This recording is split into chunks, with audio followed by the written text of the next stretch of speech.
Ganito kami guys magsinigang ng isda. Kailangan ipatuyo ko muna siya sa asin.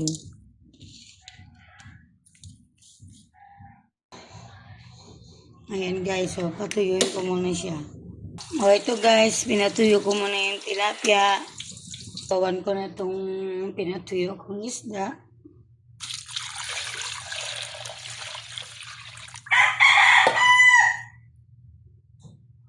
Tumulo na, ilagay ko na yung talong.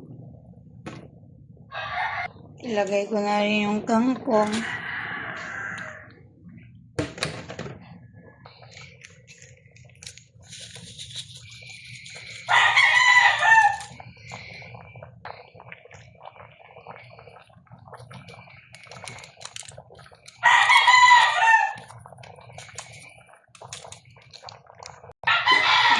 Ayan, tikman ko na yung niluto kong isda. Wow, ang sarap na ng lasa. Isda muna tayo ngayon dahil Semana Santa.